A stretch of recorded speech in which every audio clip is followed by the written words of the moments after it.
I was introduced to this experience with children stopping with bedwetting. Some of the ADD type of issues have been amazing. What I found most fascinating is this is an easy program for a child. They just need to be supported. They just need to have parent involvement, a lot of support. Kids want to be, want to please. I'm inviting the physicians to use us. Refer to us, think of us as the oral specialist or the oral internist, that the dentist should really be looked at as the oral internist. That many conditions are first recognized in the dental office before we have an opportunity to see the long-term effects happening systemically.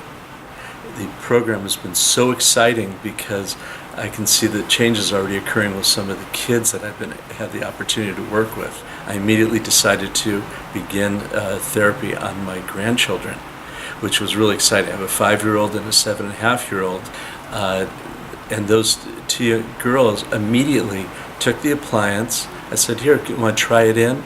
And they put it right in their mouth, right from the get-go, and they love wearing it. I don't want them to have sleep issues as they get older, and I'm concerned about them having proper airway so that they're able to have proper focus in school and not have any attention drawn from there, because this may be able to circumvent a lot bigger problems later on.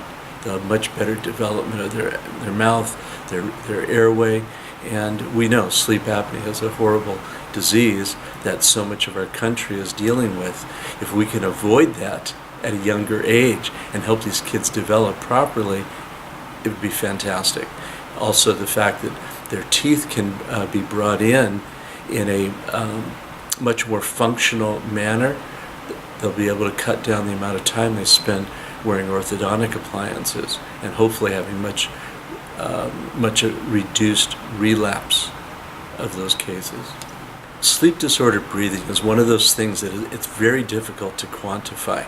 We know as an adult how bad it is. We know the effects 30 years later, 40 years later that it has on the system. But so we haven't really focused a lot on what it does at that 3-year-old, 5-year-old, 8-year-old level.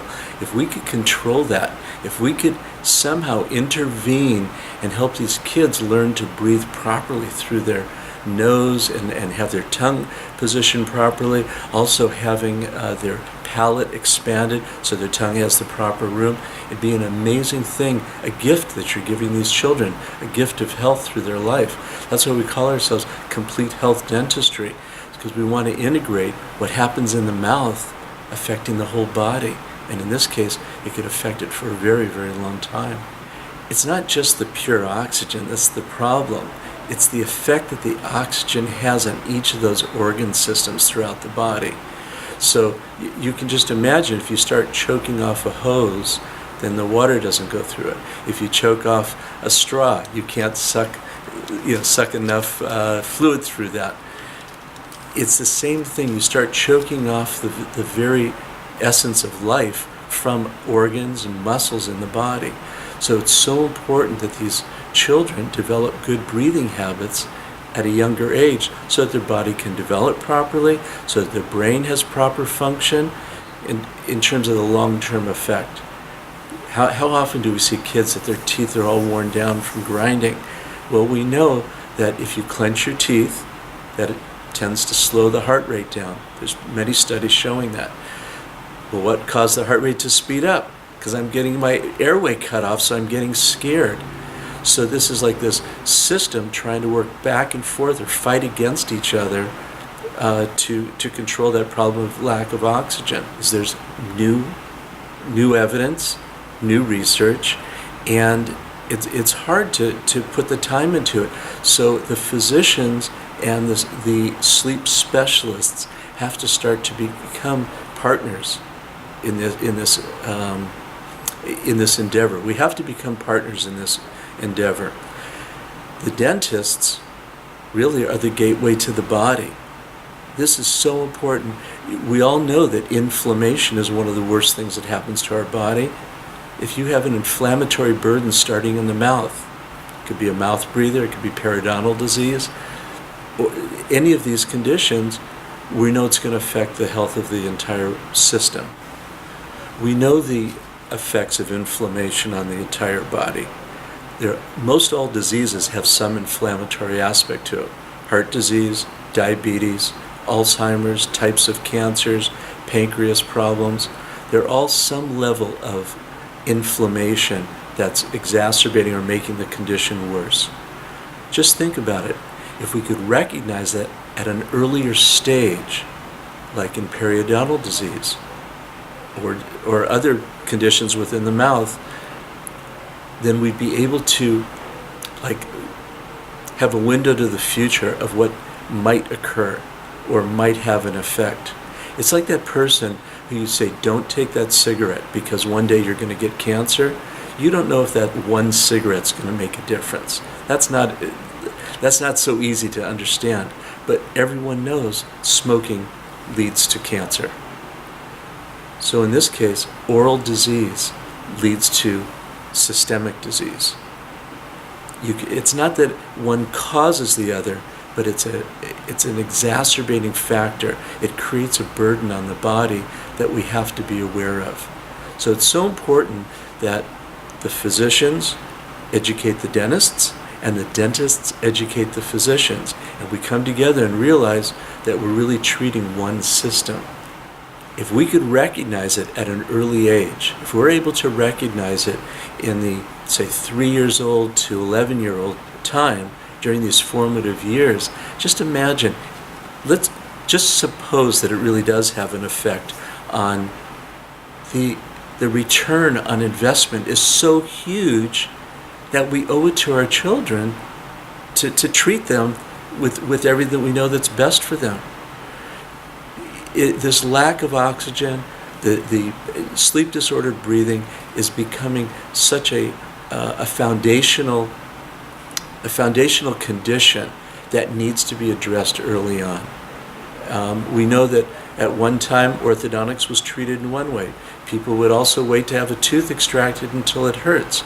But we are becoming more educated. We know if we treat the disease before it becomes critical or it goes to the tipping point. This is a critical factor.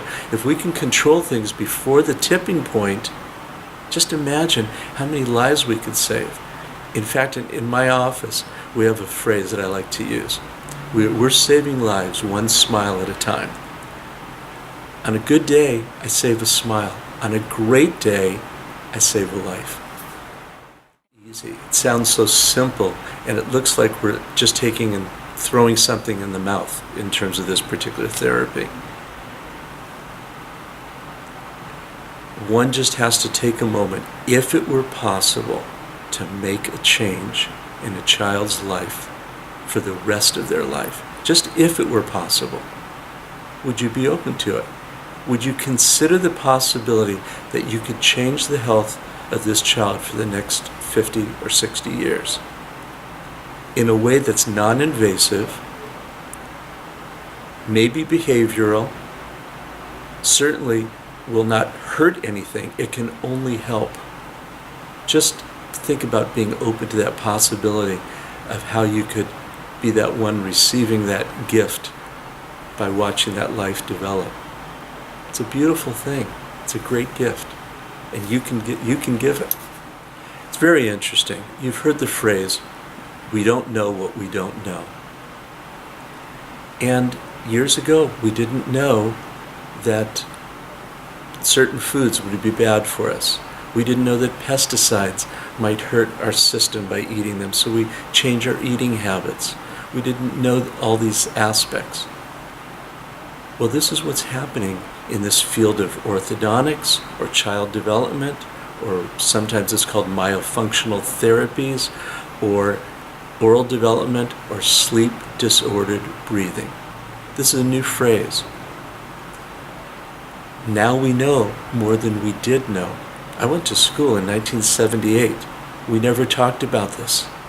But can you imagine? This is like a whole birth of a new practice. To be able to save lives, change lives, make a difference. I know it's hard to hear. It's hard to understand that something could be that life-changing.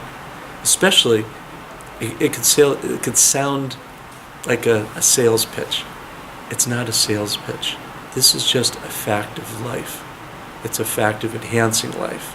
It's something that we can actually give our children that is non-invasive, no surgeries, nothing that is going to be uncomfortable or have pain associated with it. It's just going to nurture their development. If you could imagine helping your child ride a bicycle for the first time, you're going to hold them as you go through there until they are balanced. It's the same thing. We're kind of holding their tongue or holding their teeth until they're able to function in the way that God intended it to be. What I think is important is for the pediatricians, the pedodontists, the orthodontists, and the general dentists, I think it's important for all of us to get together and realize this is an area that we can make a difference. It won't take a lot of our time. We can actually delegate it to our team. Our team loves helping people. Let them do most of the groundwork. We need to diagnose. We need to recognize the condition. And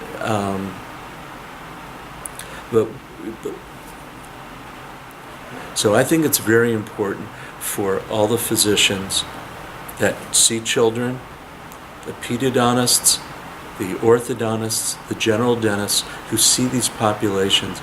We need to get together and realize we can really make a difference. As I've said, on a good day we get to save a smile. On a great day we get to save a life.